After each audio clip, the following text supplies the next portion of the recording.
Everyone, welcome back to my YouTube channel the बिलिक। Hi guys, कैसे हैं आप सब। उम्मीद करती हूँ आप सभी लोग बहुत अच्छे होंगे और अपना ख्याल रख रहे होंगे और अपनी स्टडी को बहुत अच्छे से कर रहे होंगे। चलिए तो गाइस, आज हम पढ़ने जा रहे हैं लेखपाल के लिए एक नया चैप्टर, ऐसा नया सीरीज़ जिसको मैंने आपको पहले ही बताया था कि मैं सीरीज़ लेकर आई हूँ आपके लिए। यूपी स्पेशल की मैं दे चुकी हूँ और ये ग्रामीण विकास की आज पहली क्लास होगी हमारी।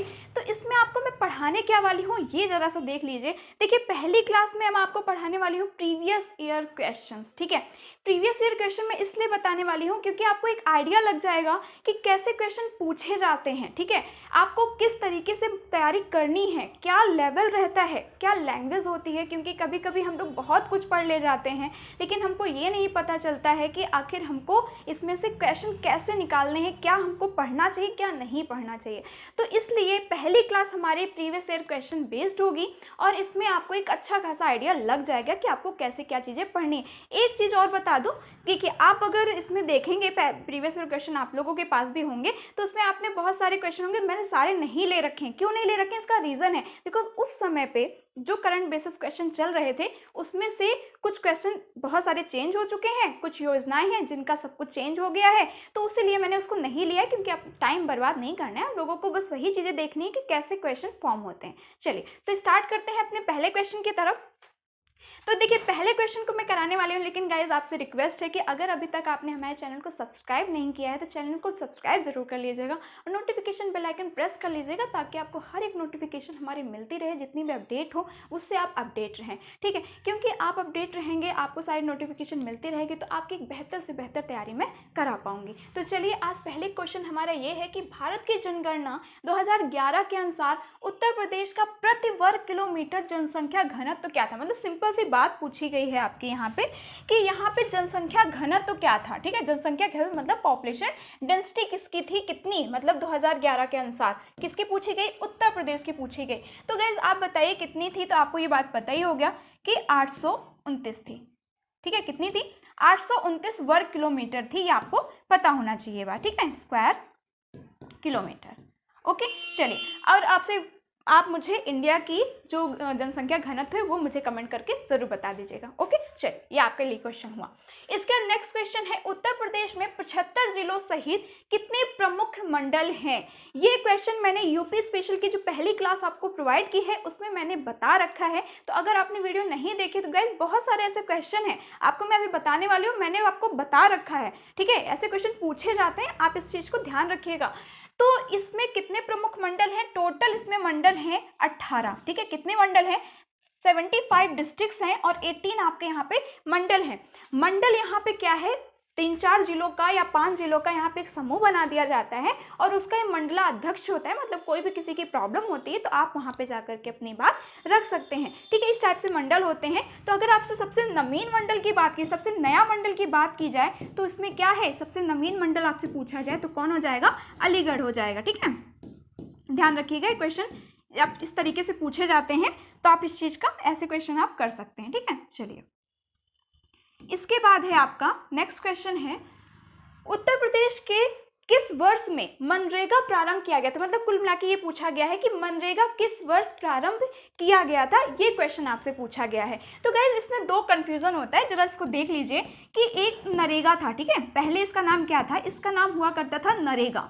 ठीक है, इसके लिए जो नियम बनाया गया था, एक्ट आया था, वो आया था 2005 में। कब आया था इसके लिए एक्ट, 2005 में आया था। बट ये लागू कब से हुआ था, ये लागू हुआ था 2006 से। ये ध्यान रखिए, क्वेश्चन दो टाइप से पूछे जाते हैं कि नरेगा के लिए कब एक्ट बना था, तो वो बना था आपका 2005 में, और ये लागू कब से हुआ था, ये लागू हुआ था 2006 से। बट अगर आपसे पूछा जाए कि इसका नाम मनरेगा कब से हो गया, ठीक है, मनरेगा, मनरेगा का मतलब हो गया यहाँ पे महात्मा गांधी, महात्मा गांधी, फिर इसके बाद नरेगा, इसको इस नाम से चेंज कर दिया गया था। तो गाइस इसको किया गया था 2009 में। इस चीज को ध्यान रखिएगा, क्वेश्चन किस हिसाब से, किस तरीके से आपसे पूछा जा रहा है ये आपको बहुत अच्छे से पता होना चाहिए। ठीक है, चलिए नेक्स्ट क्वेश्चन पे चलते हैं। नेक्स्ट क्वेश्चन है हमारा, क्षेत्रफल की दृष्टि से उत्तर प्रदेश का भारत के राज्यों में कौन सा स्थान है। क्या पूछा गया है आपसे, क्षेत्रफल पूछा गया है। ठीक है, और आपसे क्वेश्चन और बनता है जनसंख्या की दृष्टि से बता दीजिए, ठीक है। अगर आपसे जनसंख्या पूछी जाए कि जनसंख्या की दृष्टि से बताइए, तो जो यूपी का जो स्थान है वो हो जाएगा आपका प्रथम, ठीक है, फर्स्ट हो जाएगा। अगर आपसे पूछा जाए कि क्षेत्रफल पूछा गया है, तो क्षेत्रफल से मैंने आपको बताया ही था यूपी स्पेशल की क्लास में कि यहाँ पे क्षेत्रफल की दृष्टि से क्या है, फोर्थ स्थान है, ठीक है, चौथा है। ध्यान रखिएगा इस बात का, ये बहुत सारे क्वेश्चन कंफ्यूजन हो जाते हैं कि प्रथम है किसमें, जनसंख्या में, और आपका जो क्षेत्रफल है वो फोर्थ नंबर पे है। क्लियर है? चलिए नेक्स्ट पे चलते हैं। नेक्स्ट क्या है, उत्तर प्रदेश में प्रमुख रेल इंजन संयंत्र कहाँ पर स्थित है। क्या पूछा गया है आपसे, रेल संयंत्र पूछा गया। रेल इंजन संयंत्र मतलब यहाँ पे इसके पार्ट्स कहाँ पे बनाए जाते हैं वगैरह वगैरह, बहुत सारे इस तरीके से। तो कहाँ पे है ये, इसका क्षेत्र बताइए कहाँ पे स्थित है। तो आपसे पहला जहाँ पे देखिए, यहाँ मैंने ऑप्शन रखे हैं, आपने अभी तक जितने क्वेश्चन थे उसमें ऑप्शन नहीं थे, तो देखिए वो थे वन लाइनर क्वेश्चन, उसमें ऑप्शन की कोई भी ज़रूरत नहीं थी गाइस। यहाँ पे मैंने ऑप्शन इसलिए रखे हैं क्योंकि आपके इस तरीके से क्वेश्चन पूछा गया था, तो कन्फ्यूज़न क्रिएट होता है कि कौन सा हो सकता है कौन सा नहीं हो सकता है। तो यहाँ पे आप एलिमिनेशन अपना लगा सकते हैं कि कौन सा एलिमिनेट करना किस तरीके से, ठीक है। तो आपका यहाँ पे जो आंसर हो जाएगा वो हो जाएगा मुगल सराय क्षेत्र। कौन सा हो जाएगा, मुगल सराय क्षेत्र में आपके जो रेल इंजन के जो संयंत्र है वो वहाँ पर स्थित है। अलीगढ़ क्षेत्र में आपको पता है अलीगढ़ का ताला बहुत मशहूर है, ये आपको बात पता ही होगा। जो कानपुर है यहाँ पे आपको लेदर की जो फैक्ट्रीज हैं, जितनी भी मिलें हैं वगैरह, आपको यहाँ पे आपको मिलता है, ठीक है, ये बात आपको पता होनी चाहिए। नेक्स्ट क्वेश्चन है आपका कि मध्य भारत में 1 बीघा, वेरी इंपॉर्टेंट, बहुत बार आपसे क्वेश्चन पूछा गया है कि 1 बीघा जो होता है वो कितने हेक्टेयर के बराबर होता है। कितने हेक्टेयर के बारे में आपसे पूछा गया है, तो इसका आंसर हो जाएगा गाइज ये पहला, ठीक है, 0.2529 हेक्टेयर। ओके, इसका मैं अलग से एक वीडियो आपके लिए बनाऊंगी जिसमें आपको जितनी भी मापन इकाइयां हैं वो एक ही जगह आपको सारी की सारी तैयार हो जाएंगे। आपको इसके लिए प्रॉब्लम मतलब कोई दिक्कत नहीं होगी, ध्यान रखिएगा इसका। बस इतना यहाँ पे क्वेश्चन के रूप में आप पढ़ लीजिए कि पिछले ईयर जो क्वेश्चन पूछे गए हैं उसके इसमें आंसर यही है, बहुत इंपॉर्टेंट है, ध्यान रखिएगा। चलिए नेक्स्ट क्वेश्चन है हमारा कि कौन से शास्त्रीय नृत्य का उद्भव उत्तर प्रदेश में हुआ था। मतलब यही आपसे क्वेश्चन पूछा गया है। जैसा कि गाइस आपको पता है कि शास्त्रीय नृत्य कितने हैं टोटल, ठीक है, तो टोटल इनकी जो संख्या है वो है 8। कितने हैं टोटल, 8 हैं। कौन कौन से हैं, देखिए पहला आपको दिया गया है कुचिपुड़ी। कुचिपुड़ी कहाँ का है, ये है आपका एपी मतलब आंध्र प्रदेश का, ठीक है। इसके बाद घूमर। घूमर कोई शास्त्रीय नृत्य नहीं है गाइस, इसको याद रखिएगा। घूमर एक फोक डांस है, ठीक है, फोक डांस है। फोक डांस का मतलब हो गया कि वहाँ पे एक लोक नृत्य है, ऐसे हिंदी में समझ लीजिएगा। तो ये कहाँ का, ये राजस्थान का है, लेकिन ये फोक डांस है, शास्त्रीय नहीं है, मतलब ट्रेडिशनल ही, ध्यान रखिएगा इस बात का। तो यहाँ पे ये हो गया। भरतनाट्यम कहाँ का है, ये आपका तमिलनाडु का है, टीएन मतलब, ठीक है। और इसके बाद इसका आंसर हो गया उत्तर प्रदेश में किसका अनुभव हुआ है, तो ये हुआ है कथक, मतलब यहाँ पर, ठीक है, ये है आंसर इसका। ध्यान रखें यूपी का जो शास्त्रीय नृत्य है वो है कथक। तो मैंने कितने बताए आपको, टोटल 8 बताए हैं। कौन कौन से हो गए, देखिए एक है भरतनाट्यम, एक है आपका कथक, एक है यहाँ पे कुचिपुड़ी, एक है आपका कथकली, ठीक है, कौन सा है, कथकली है, ठीक है, कथकली। ओके, ये है आपका कहाँ का, केरला का, ये याद रखिएगा। ओके, इसके बाद एक असमिया है। तो इस तरीके से आपके 8 है पूरे, ध्यान रखिएगा। इसके बाद नेक्स्ट है आपका क्वेश्चन, जमाबंदी से क्या तात्पर्य है। देखिए पहले मैं आपको जमाबंदी के बारे में कुछ बता दूं। जमाबंदी एक टाइप का दस्तावेज या रिकॉर्ड हुआ करता था, एक उर्दू शब्द है ये। तो एक रिकॉर्ड हुआ करता था जिसमें आपके जैसे मान लीजिए जिसकी ज़मीन होती है उसका ज़मीन किस तरीके से है, इसकी लंबाई चौड़ाई, वो ज़मीन कहाँ पे स्थित है, उसमें मकान जिसकी ज़मीन है उसका सारा ब्यौरा हुआ करता था, ठीक है, सारी चीज़ें उसमें पूरी आपकी दी रखी होती थी। तो एक टाइप का क्या हो जाता है आपका, उसमें आप देख सकते हैं कि आपकी ज़मीन कहाँ पे स्थित, एक टाइप का नक्शा हुआ करता था, ठीक है। तभी तो आप इसमें देख पाएंगे ना कि लंबाई चौड़ाई लोकेशन इस तरह वगैरह वगैरह कहाँ पे है और इसका नाम कहाँ पे। आप अगर मैप देखते हैं तो मैप में अब यही तो देखते हैं कि कहाँ पे उसकी लोकेशन कहाँ पे है, स्थिति देखते हैं ना। तो इस टाइप का जमाबंदी हुआ करता था। तो अब आपसे क्वेश्चन पूछा गया है कि तात्पर्य क्या है। तो देखिए कृषि प्रलेख तो होगा नहीं, मैंने आपको अभी बताया कि क्या होता है। इसके बाद मैपिंग शीट, इसको थोड़ा रखने दीजिए। इसके भू अधिकारी के प्रलेख, ये भी नहीं, मतलब भू अधिकारी क्या है, मतलब वहाँ पे जो अधिकारी रहते हैं उनके थोड़े ना प्रलेख होते उसमें होते। पटवारी के नक्शे की कपड़े की कॉपी, ये भी नहीं होता है, ठीक है। उसमें होता क्या, मैपिंग शीट होती, क्या होती है, मैपिंग शीट होती है, जिसमें आपको जितनी जो भी जमीन होती है उसका सारा ब्यौरा उसमें दिया रखता है। ये ध्यान रखिएगा, इसको कहते हैं जमाबंदी। तो इसका आंसर क्या हो जाएगा गाइस, इसका आंसर हो जाएगा मैपिंग शीट हो जाएगा। ओके, चलिए नेक्स्ट क्वेश्चन है हमारा, मतलब देखिए मैंने लिखा भी था कि जमाबंदी एक उर्दू शब्द है जिसका अर्थ होता है दस्तावेज या रिकॉर्ड। मैंने अभी आपको बताया कि दस्तावेज या रिकॉर्ड होता है, और एक ऐसा दस्तावेज होता है जिसमें जमीन से संबंधित हर तरह की जानकारी होती है। इसको भूमि रिकॉर्ड भी कहा जा सकता है। भाई जिसकी जमीन का रिकॉर्ड है तो उसमें भूमि रिकॉर्ड इसको कहा जाएगा। इसके बाद इसमें जमीन की लोकेशन होती है, लंबाई चौड़ाई होती है, मालिक का नाम होता है, और लैंड यूज आदि का जिक्र, बहुत सारी चीजें पूरा रिकॉर्ड के रूप में आपको मिलेगा। तो इसको कहते हैं जमाबंदी। अब कभी क्वेश्चन है तो भूलिएगा नहीं। नेक्स्ट क्वेश्चन है आपका कि किस मंडल को विश्व के उत्कृष्ट कालीन उद्योग, ठीक है, कालीन, आपको बात वन लाइनर में पता होनी चाहिए कि भदोई मतलब संत कबीर नगर की जो कालीन है वो बहुत ज़्यादा प्रसिद्ध है। ठीक है, कहाँ की कालीन है, भदोई की कालीन बहुत ज़्यादा प्रसिद्ध है, तो इस चीज़ को याद रखिएगा। अब यहाँ पे भदोई तो कहीं आपके ऑप्शन में ही नहीं है, आप कैसे क्लिक किया जाए, ठीक है, अब कैसे आंसर होगा हमारा, तो देख लीजिए यहाँ पे क्या बोला गया है, मंडल बोला गया है। ठीक है, मंडल, अभी मैंने आपको बताया कि मंडल होते क्या हैं कि 4-5 जिलों को मिला करके वहाँ पे एक मंडल बना दिया जाता है। तो आपको अब ये भी याद करना पड़ेगा कि कौन से मंडल में कौन से जिले आपके रखे गए हैं। तो आपने देखा यहाँ पे अलीगढ़ है, ठीक है, आजमगढ़ है, मिर्ज़ापुर है और देवी पाटन है। अगर आप यूपी का मैप बहुत अच्छे से आपने देखा होगा तो संत कबीर नगर मतलब भदोई, ठीक है, जिसका नाम संत कबीर नगर है, इसको भदोई भी कहा जाता है, तो उसकी लोकेशन आपके मिर्ज़ापुर के पास बनेगी। कहाँ पे बनेगी, मिर्ज़ापुर के पास, जैसे वाराणसी है, उसके संत कबीर नगर है, ठीक है, इर्द गिर्द सोनभद्र है, मिर्ज़ापुर, इस तरीके से हैं चारों। तो मिर्ज़ापुर, इसका ध्यान रखें किस मंडल में है, तो मिर्ज़ापुर में है। मिर्ज़ापुर एक मंडल है जिसमें आपके 3 आते हैं, कौन कौन आते हैं, एक आता है सोनभद्र, ठीक है, एक आपका जिला आता है सोनभद्र, इसके बाद एक आता है आपका भदोई, ठीक, और एक खुद आता है मिर्ज़ापुर। ये ध्यान रखिएगा इस चीज़ का। तो हमने आपको अभी बताया कि कालीन कहाँ की सबसे ज़्यादा फेमस है, तो वो है भदोई का। तो इसका आंसर क्या हो जाएगा, इसका आंसर हो जाएगा मिर्ज़ापुर। चलिए नेक्स्ट क्वेश्चन पे चलते हैं।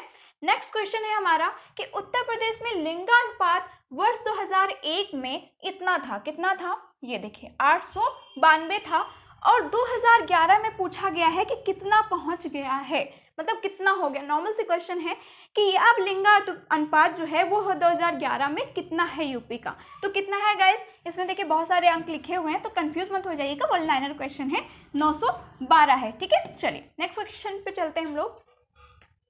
नेक्स्ट क्वेश्चन है हमारा कि उत्तर प्रदेश में किस प्रकार की मिलें सबसे अधिक संख्या में है।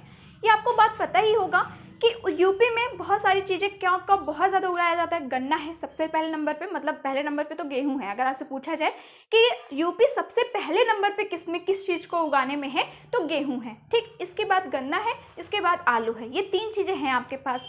लेकिन इसमें मिलें पूछी गई हैं, तो जाहिर सी बात है कि आलू की तो मिलें होती नहीं हैं, तो यहाँ पे ऑप्शन किससे अब हम लोग ध्यान रखेंगे, किस चीज़ की मिलें यहाँ पे हैं, तो सबसे ज़्यादा चीनी की मिलें हैं। किसकी मिलें हैं, क्योंकि यूपी गन्ना उत्पादन में सबसे आगे है, ध्यान रखिएगा, तो इसका आंसर हो जाएगा चीनी की मिलें। ओके, चलिए फिर नेक्स्ट क्वेश्चन है हमारा कि ब्रिटिश शासन के दौरान उत्तर प्रदेश में भूमि पंजीकरण किस अधिकारी द्वारा किया जाता था। वेरी इंपॉर्टेंट, बहुत अच्छा क्वेश्चन है ये, ठीक है, कि ब्रिटिश शासन में, जो ब्रिटिश शासन जब था हमारे इंडिया में, तो उसी के दौरान यहाँ पे इसकी तैनाती की गई थी कि जो भी भूमि के जो भी रिकॉर्ड होंगे वो एक अधिकारी देखेगा, जिसका नाम था यहाँ पे लेखपाल। ठीक है, वहीं से ये लेखपाल आएगा जिसकी तैयारी आप कर रहे हैं इस वक्त पे। ओके, चलिए नेक्स्ट क्वेश्चन है कि राज्यसभा में कितनी सीटें उत्तर प्रदेश में स्थित हैं। ठीक है, कितनी सीटें हैं जो उत्तर प्रदेश में स्थित हैं। तो गाइज इसका सीधा साधा सा मतलब है, अगर राज्यसभा पूछी जाए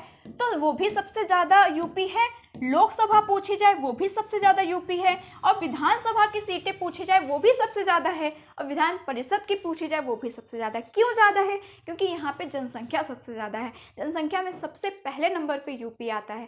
ठीक है, तो जब राज्यसभा की सीटों की बात की जाए तो 31 है, राइट, ओके, लोकसभा की बात की जाए तो यहाँ पे कितनी है, 80 है। ओके, विधानसभा की बात की जाए, लेजिस्लेटिव असेंबली की बात की जाए तो यहाँ पे कितनी है, ठीक है, वो आपके यहाँ पे है 403 + 1, ठीक है। और यहाँ पे अगर काउंसिल की बात की जाए तो यहाँ पे कितनी है, मतलब विधान परिषद की बात की जाए तो यहाँ पे टोटल 100 है, ठीक है। ये सारे याद लीजिएगा, जो भी आपसे पूछा जाए। यहाँ तो क्या आंसर था हमारा, राज्यसभा की सीटें पूछी गई थी, तो इसका आंसर हो जाएगा 31। क्लियर होगी बात, ध्यान रखिएगा। चलिए नेक्स्ट क्वेश्चन है हमारा कि पशुधन संख्या के दृष्टिकोण से देश का सबसे बड़ा प्रदेश कौन सा है, ठीक है। देखिए, ये कोई हंसने की बात नहीं है, जिस जनसंख्या सबसे ज़्यादा मनुष्यों की यहाँ पे है, उसी तरीके से पशुओं की भी जनसंख्या सबसे ज़्यादा यूपी में ही है, जाहिर सी बात है।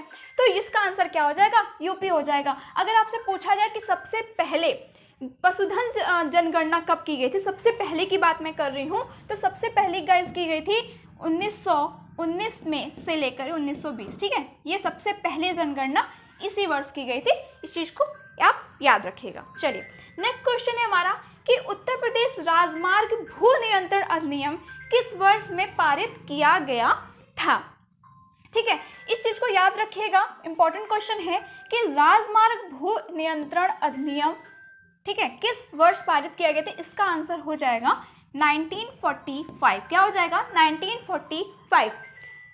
ओके, चलिए नेक्स्ट क्वेश्चन है हमारा। नेक्स्ट क्वेश्चन क्या है, अब यहाँ पे सारे क्वेश्चन खत्म हो जाते हैं। देखिए, आपने क्वेश्चन देखे होंगे, आपने इसका लेवल भी देखा होगा, किस तरीके से इसमें लेवल रहता है। मोस्टली आपको यूपी स्पेशल पे ज़्यादा प्रेशर देना है कि उसमें आपको ज़्यादा प्रिपेयर करना हो रहेगा।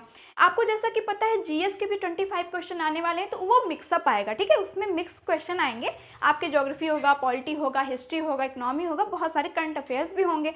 बट जो आपका ग्रामीण विकास है उसमें यूपी स्पेशल और ग्रामीण विकास पूरा बहुत अच्छे से आएगा गाइस। तो इसीलिए मैं आपको सीरीज चला रही हूँ, तो आप उस सीरीज को बहुत अच्छे से देखने के लिए आपको चैनल को सब्सक्राइब जरूर करना पड़ेगा, ताकि आपको और नोटिफिकेशन बेल आइकन प्रेस करना पड़ेगा, इसलिए ताकि आपको अपडेट मिलती रहे।